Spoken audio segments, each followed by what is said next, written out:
The year was 1969, a turbulent time. Woodstock, Vietnam, protests for civil rights. But for some, the most significant event was the formation of the Public Broadcasting Service and the beginning of Donna Sanford's distinguished PBS career.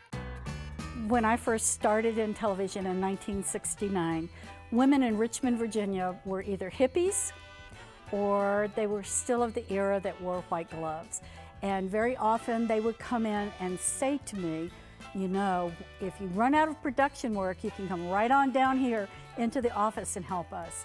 And also, then after a couple of years, one of them said, Donna, you don't have to go on these field shoots with all those men if you're afraid to.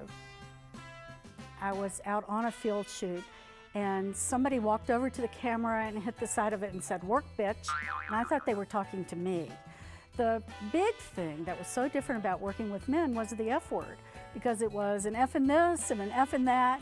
And I was in seventh heaven until I went home one day, looked at my father and said, beats the F out of me.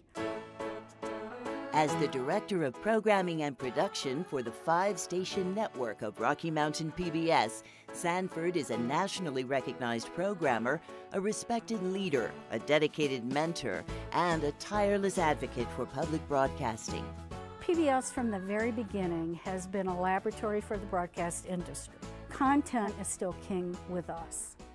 Sanford's accomplishments have been transformative for the PBS system.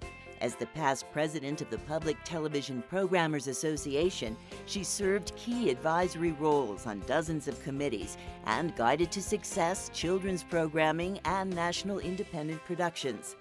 In 2008, Sanford was honored as the PBS Programmer of the Year for her intuitive ability to flow television viewers across a 24-hour schedule and build loyal viewership. From her early days in educational television to today's high-definition digital multi-channel world, Sanford remains one of the top PBS programmers in the nation, with a reputation for excellence, objectivity, and accuracy. Locally, she's committed to presenting the work of independent producers to the Colorado audience. Colleagues enjoy her wicked sense of humor, her enormous energy, and her keen insight into the viewer experience.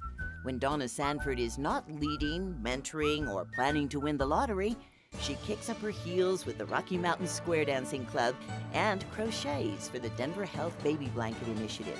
I think my legacy to the PBS system has been to make sure that other women are able to move forward within our industry, behind the camera, in front of the camera, and in working with the community. Congratulations to Donna Sanford of Rocky Mountain PBS, who embodies the best of what public broadcasting stands for.